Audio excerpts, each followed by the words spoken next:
Assalamualaikum warahmatullahi wabarakatuh. Alhamdulillahirabbil alamin. Kembali lagi bersama saya dengan Muhammad Andreanus di sini.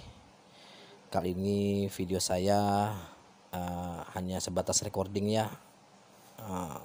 Pengen gaya baru dulu nih. Lagi capek. Kali ini saya ingin membahas mengenai kontroversi ayat-ayat Injil yang disembunyikan oleh gereja. Tapi ini juga karena dorongan dari teman-teman non-muslim yang sedang membicarakan atau membuka Al-Quran dan membahas Al-Quran, juga membicarakan mengenai penghinaan Nabi Muhammad Sallallahu Alaihi Wasallam. Jadi maksud saya, kenapa mereka bisa, kenapa saya tidak bisa gitu, ya kan? Kita fair-fairan aja gitu. Nah, ini sebagian informasi yang selama ini sebenarnya disembunyikan oleh gereja agar umat sebelah itu tidak mempelajari Alkitab mereka secara mendalam. Apalagi sampai dengan membandingkan antara satu kitab dengan kitab lain. Itu sangat dilarang keras. Ya, maka dari itu Alkitab tidak boleh dibaca dengan doktrin yang harus diterima apa adanya, bahwa Alkitab itu pasti baik dan benar. Itu udah pasti. Ya. Karena Tuhan telah mengaruniakan akal budi kepada setiap manusia. Jadi harus memahami. Nah, akal budi inilah yang mendatangkan karunia. Itu di Amsal 13 ayat 15. Tanpa akal budi itu mengakibatkan kebodohan dan kebinasaan. Itu di Amsal 10 ayat 21. Ya. Ayat-ayat firman Tuhan dan ayat-ayat buatan manusia sesuai dengan perintahnya. Ujilah segala sesuatu dan peganglah yang baik. Itu di 1 Tesalonika 5 ayat 21. Jadi ada dua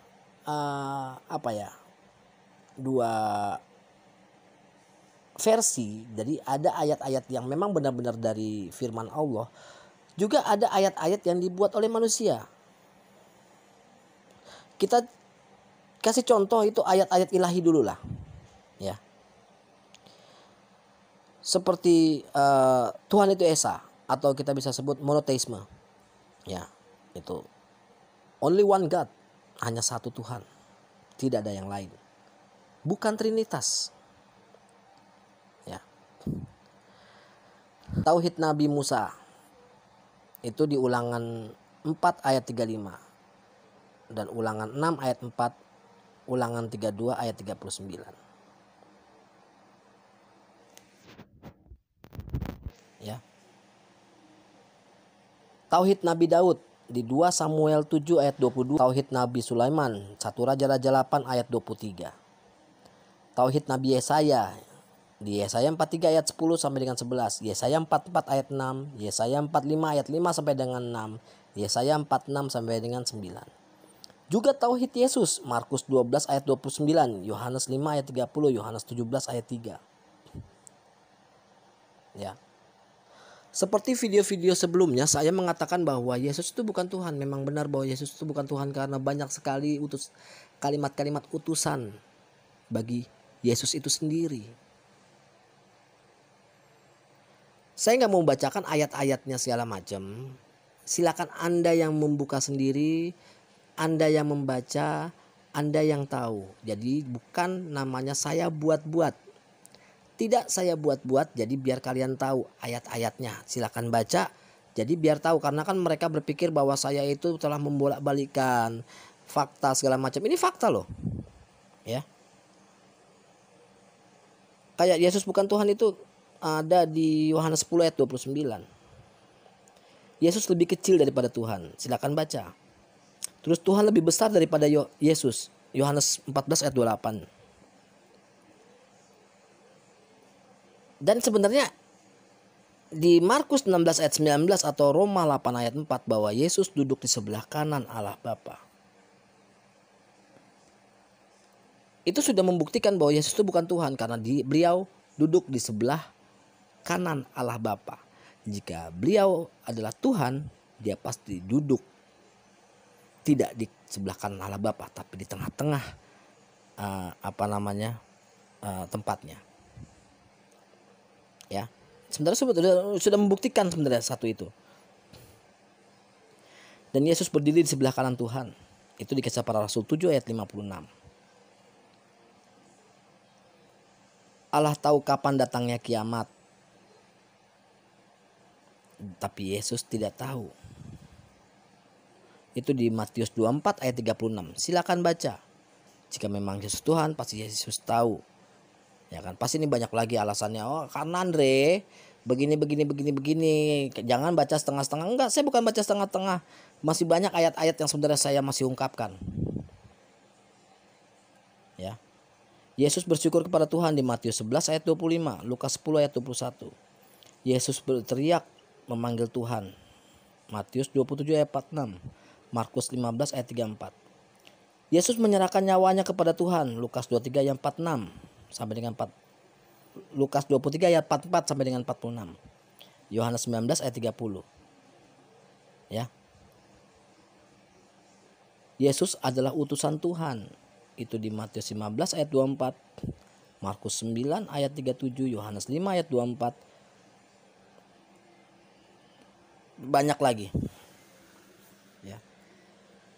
Sebenarnya video-video saya sebelumnya sudah saya sebutkan. Cuman ini saya ingin membuktikan. Banyak sekali yang dirahasiakan. Kenapa? Ya.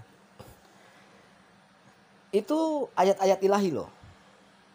Saya belum menyebutkan ayat-ayat buatan manusia. Ya. Saya kasih contoh. Ayat-ayat di satu ayat-ayat porno ya. Di Hesekiel 23 ayat 1 sampai dengan 21. Itu ayat-ayat jorok tentang seksual ya. Silakan baca. Kalau saya misalkan nggak percaya, silakan baca. Itu di dalamnya itu seperti kayak penyimpangan seksual itu yang sangat cukup berbahaya lah bagi perkembangan psikologis jika dibaca sama anak-anak di bawah umur. Ada kalimat-kalimat yang cukup cabul dengan menyebut buah dada, buah zakar, menjamah-jamah, memegang-megang, birahi, dan lain-lain. Ya. Di Hesekiel 16 ayat 22 sampai dengan 38 juga ayat porno yang telanjang-telanjang lah. Waktu engkau telanjang, bugil sambil menendang-nendang dengan kakimu. Di ayat 22, dan menjual kecantikanmu menjadi kekejian dengan merenggangkan kedua pahammu bagi setiap orang lewat, sehingga persundalanmu bertambah-tambah. Aduh, baca sendiri aja deh, saya aja ngeri bacanya. Ya.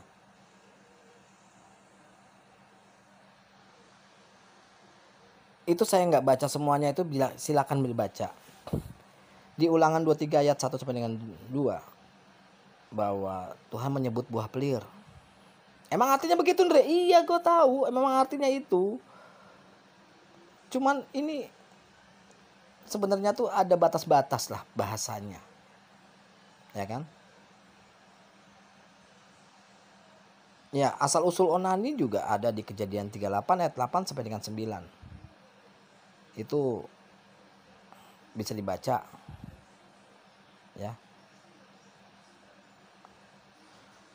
Sebenarnya masih banyak lagi ayat-ayat yang saya bisa ungkapkan. Masih banyak lagi. Itu tadi yang saya sebutkan itu sebagian kecil sebenarnya. Yang ayat-ayat buatan manusia. Jadi kesimpulan dari bahasa atau video saya ini, Alkitab itu adalah kabar baik atau firman-firman Allah. Tapi ironisnya banyak sekali ayat-ayat tambahan-tambahan manusia ya yang masuk di Alkitab itu sendiri. Kalau banyak orang bilang, ya lu katanya lu mualaf itu gara-gara Alkitab, lu lagi mempelajari Alkitab segala macam.